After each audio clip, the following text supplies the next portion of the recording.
first heard the story of the Ghost of Captain Lowe when I was at summer camp. He and his ship and all hands were lost in the late 1800s. There was this one kid who got hysterical when they told her the story of the ghost. She would wake up in the middle of the night screaming that the ghost was after her. And finally the camp counselors had to decide to call her parents and just send her home. Captain Jonas Lowe. A lot of stories about Captain Jonas Lowe.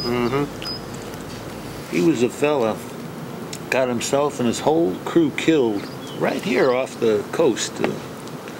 Was November 1896. It's a mighty, mighty poor time of the year to be making a run on the Great Lakes like that. Yeah, he must have been short on brains sailing his ship out there that time of year. Well, he's an experienced captain. I'm sure circumstances just, He should have known how rough it is out there. Yeah, you get those nor'easters that time of year, tear ships up. It is a bad time, no doubt about it. We have heard the story of Captain Lowe. Yeah, the way I heard the story, the lighthouse keeper was drunk that night. The way I heard the story was that the lighthouse keeper was having an affair with Captain Lowe's wife, and it was their way of murdering him. In fact, it was in that very lighthouse there that the pair weaved their web of deceit. And now the ghost of Captain Lowe and his crew walk the beaches at night seeking revenge. I remember back in high school, it's like a tradition. Guys, they want to get their girlfriends alone. So they tell them they want to go up to the woods to perhaps see if they could see any ghosts. So they invite their girlfriends to come along with them. My older brother, he did that once, and his girlfriend. They came up, they snuck behind it. Let's just say it was a very romantic moment. It was very romantic, if you know what I mean.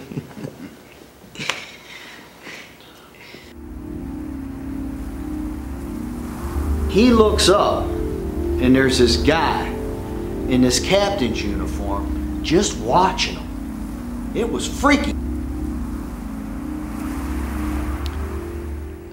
It's a tradition to tell spooky campfire stories at summer camp.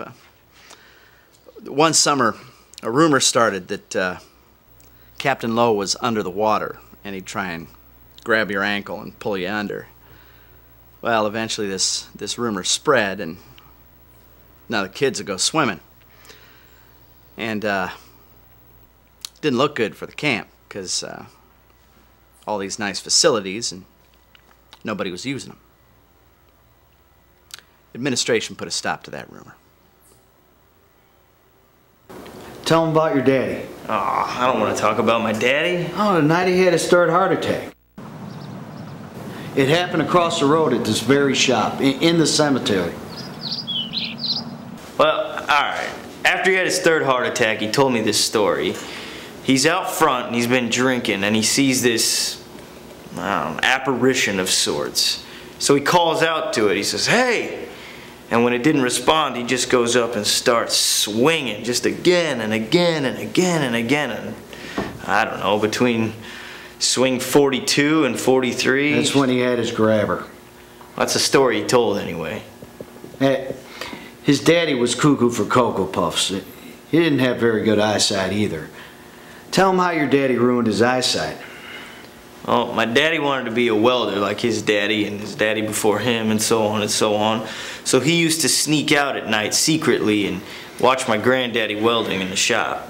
Didn't know he was supposed to use eye protection. Ruined his eyesight.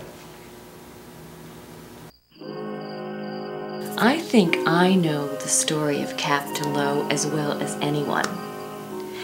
Captain Lowe and his wife were very much in love. She was very beautiful and he was very gallant. Ingrid Lowe believed in omens. The night before he sailed, she had a dream.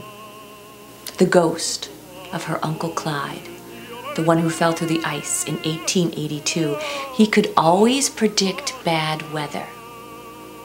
And he came to warn her of her husband's peril.